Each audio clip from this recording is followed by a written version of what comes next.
people and all the stats in our Northern Division, you know, they got the stat leaders, Craig, all over the place. You know, they got more than anybody else. And all those kids came and played their game. Their scorers scored. Williams, he had 15 rebounds. They made their averages. You didn't have anybody drop off. And then they have Giles come in, a no-name, 4 for 4.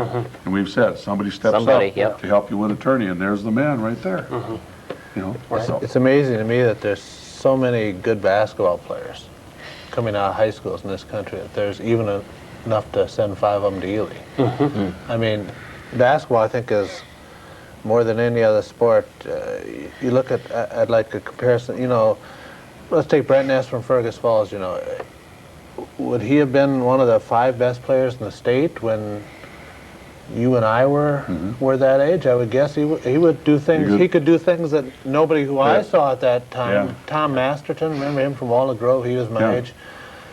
Ness would have gone all around him. Doing him. He's 6'5", and he doesn't look big now. 6'5" then, he'd have been one of the tallest players in the state. It used to be those 6'5" kids were in the post doing their thing. Now if you're 6'4", 6'5", you know, you got to be mobile. You have to be a shooter. You have to do a lot more things in order to contribute. You know, so we were talking about it the other night watching the Otter game, and they went over Bemidji, a real physical game. But golly, even a few years before I was in high school, when I was there, 6'3", 6'4", you're playing with your back to the hole. You're a post guy, and now we've got David Newell blocking a shot, filling, dunking at the other end at 6'5". Played point guard last year for us. I mean, it's changed so much even in a 10, 15-year period. It's amazing.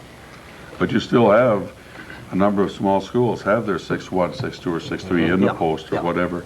But I think but they're still so much better than the 6'1", 6'2" guys at that school were 15 years ago. It's just night and day.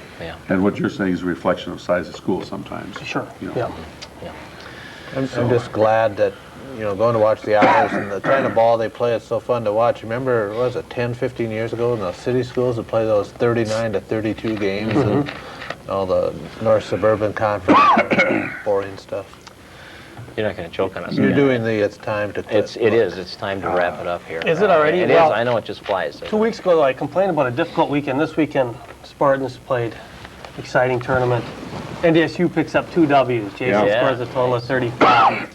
The Otters get a win. Hillcrest gets a win. Gustavus gets a win. Other than the playoffs against Bob Bjorklund's Bethel Club. It was a fun weekend. You bet it was. And more to come because the high school playoffs are still ahead. So. And there would be battling. Okay, thanks. Thanks for joining us on Sports Wrap.